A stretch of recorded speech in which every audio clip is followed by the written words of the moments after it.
54% dos brasileiros não consideram que houve uma tentativa de golpe de Estado em 2022. O número vem da pesquisa Meio Ideia, que nós publicamos na semana passada. E é um índice, sabe, que vem me assombrando nesses últimos dias. O que é que você acha? Talvez você seja uma daquelas pessoas que tenha dúvidas exatamente sobre o que aconteceu, sobre por que Bolsonaro foi condenado. Se for o seu caso, esse vídeo talvez possa ajudá-lo. Veja, eu não sou uma pessoa de esquerda, acho que o governo Lula foi medíocre e concordo que o Supremo Tribunal Federal tem tomado decisões autoritárias. Se a sua queixa é essa, eu compreendo perfeitamente, a gente está junto. Então, o primeiro ponto é esse: não gostar do governo Lula não quer dizer que não possamos compreender que houve uma tentativa de golpe. A segunda coisa importante é a seguinte: a tentativa de golpe não foi o 8 de janeiro. Essa é uma confusão que muita gente faz. Não é disso que nós estamos falando. Hoje, o brigadeiro Carlos de Almeida Batista Júnior deu uma excelente entrevista ao Estado de São Paulo. Olha só o que ele disse aqui, se referindo ao CEO da Atlas Inteligência, André Roman, entre aspas, do Batista Júnior, tá? Ele disse que tinha um número que nunca havia divulgado, que naquele período de novembro a dezembro de 2022, 30% da população adulta do Brasil não encararia qualquer artifício usado pelo ex-presidente Bolsonaro para se manter no poder como um golpe de Estado. Fecha aspas. O Batista Júnior estava no comando da Força Aérea, uma das 3 armas naquela época. O mais importante oficial da aeronáutica brasileira aqui. Então ele continua, entre aspas, tá? Isso é muito sério.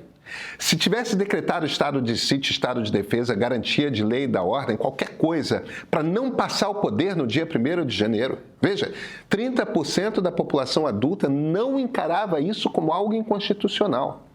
Isso, para mim, foi, de tudo que eu vivi, o mais perigoso, porque 30% é muita gente. Fecha aspas.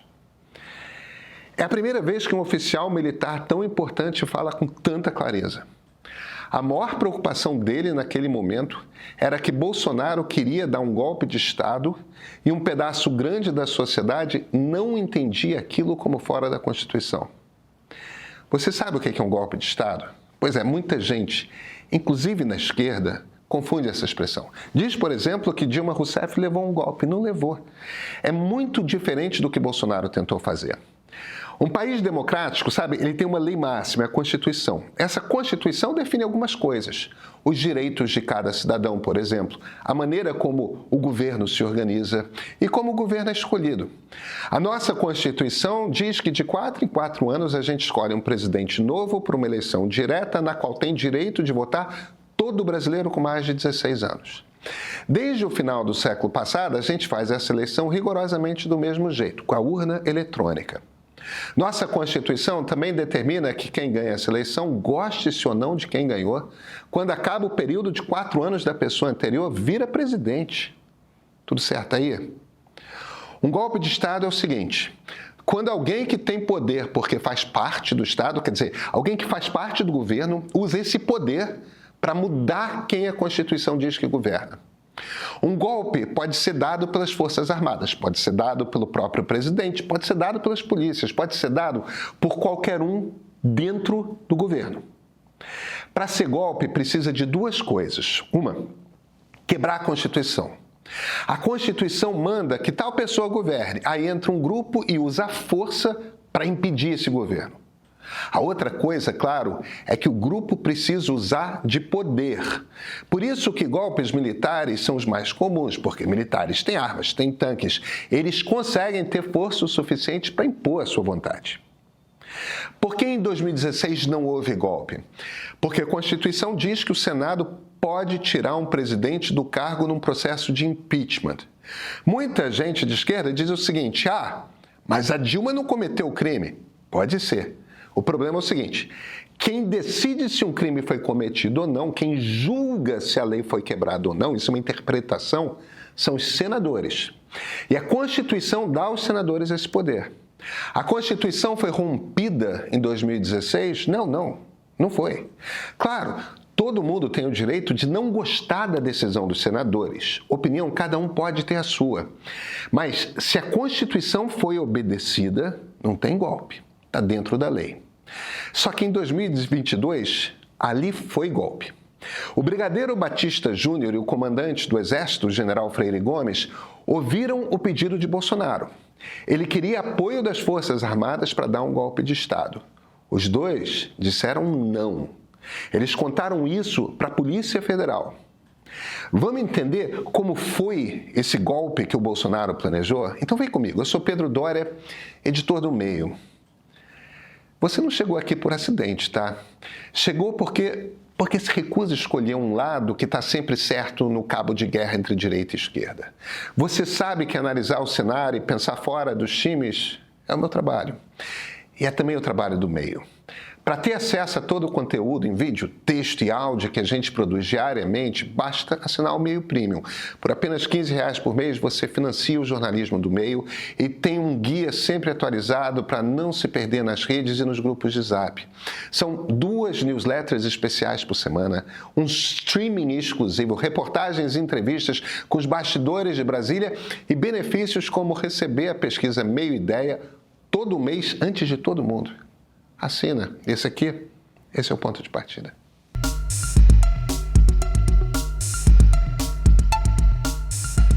A primeira coisa importante entender: foi planejado desde o início. A família Bolsonaro sabia, como todo mundo que acompanha a política de muito perto sabia, que a eleição ia ser muito difícil. Eles sabiam que podiam perder. Então, começaram a planejar o bote. Como é que você faz isso? É preciso, antes de tudo, convencer um pedaço grande da sociedade de que a eleição foi roubada.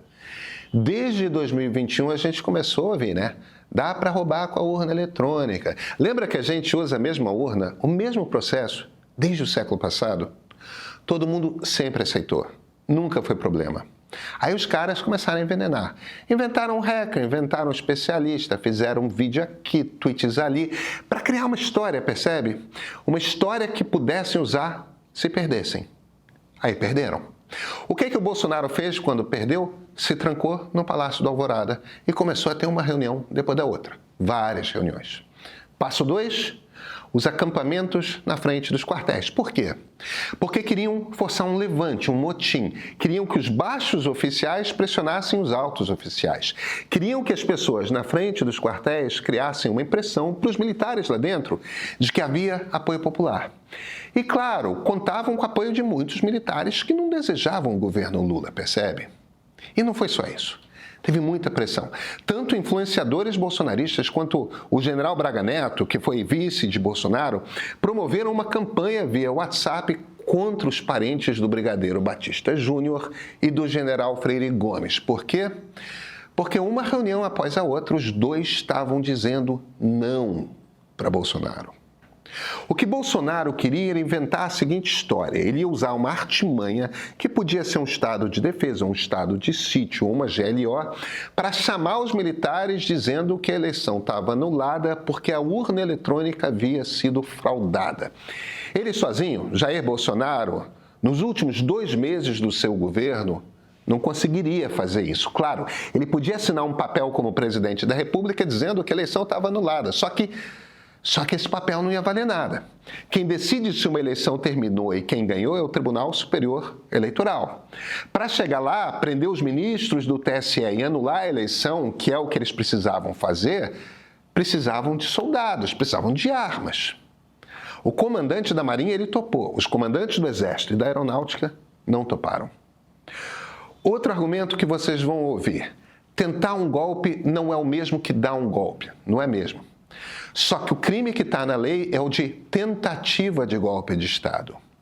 Bolsonaro fez tudo para conseguir. Não conseguiu porque 2 comandantes tinham claro para eles que seu dever é obedecer à Constituição, não o presidente. Patriotas de verdade. E sabe por que a gente sabe de tudo isso? Porque a Polícia Federal investigou. Não tem nada a ver com o Supremo, com o Xandão, com nada. Trabalho de polícia. É por causa da polícia que sabemos tudo. A mesma Polícia Federal que está trazendo à tona um monte de coisas sobre o Supremo agora. A polícia encontrou documentos impressos dentro do Palácio do Planalto com plano, tá? Encontrou trocas de zaps dos militares golpistas e dos políticos. Ouviu depoimentos de muita gente. Mais de 1000 páginas de inquérito, uma prova atrás da outra. O 8 de janeiro foi uma arruaça de gente infeliz com o resultado. É crime, é vandalismo, mas no fundo é gente que foi manipulada, que achava que a posse de Lula poderia ser revertida e quando a lei foi cumprida, ou seja, Lula tomou posse, aí o pessoal não se conformou. No fim das contas, a coisa é muito simples. A gente pode não gostar de um governo. A gente pode achar que o Supremo tem problemas. A gente pode não gostar de a Lava Jato ter sido revista. Todas são opiniões muito legítimas e discussões que muita gente tenta calar. Tudo isso é verdade. Mas a eleição se ganha na urna. Lula ganhou. Ganhou por muito, muito pouco. Mas somos votos de um, somos do outro. Lula ganhou. Ele é o presidente. Quer mudar? Se joga na campanha, argumenta, debate, escolhe outro candidato. Só que tem um jeito certo e um jeito errado de fazer as coisas. Quem ganhou, leva. Virada de mesa é uma violência, é uma injustiça com a maioria da população. Vota nas ideias em quem você acredita. Se ganhou, celebre. Se perdeu, daqui a 4 anos, pode tentar de novo. Bolsonaro fez aquilo que não pode ser feito nunca. Ele quebrou o julgamento, o juramento de defesa da Constituição. Bolsonaro é um golpista. Vamos ser honestos? Conversar sobre política em ano eleitoral pode ser frustrante. Parece que estamos todos presos numa bolha, repetindo as mesmas manchetes, os mesmos cortes de vídeo. A conversa, não avança. Ficamos no mais do mesmo. A pergunta é, como furar essa bolha? Com dados que dão para você uma base sólida para argumentar. É por isso que nós fazemos a pesquisa Meio Ideia. Todo mês nós vamos a campo para entender o que o brasileiro realmente pensa. Toda a sociedade. O que muda o voto dele, o que o preocupa. A pesquisa de março já está no ar. Para quem é assinante Premium, a vantagem é dupla. Você recebe a pesquisa completa antes de todo mundo e ganha acesso a todo o arsenal de conteúdos em vídeo, texto, áudio que a gente produz. Análises que conectam os pontos, reportagens que mostram os bastidores do poder e um streaming com programas, séries, documentários, entrevistas que vão além do óbvio. Chega de conversa rasa, gente. Assina o Meio Premium e tem um guia confiável para se informar sobre o Brasil.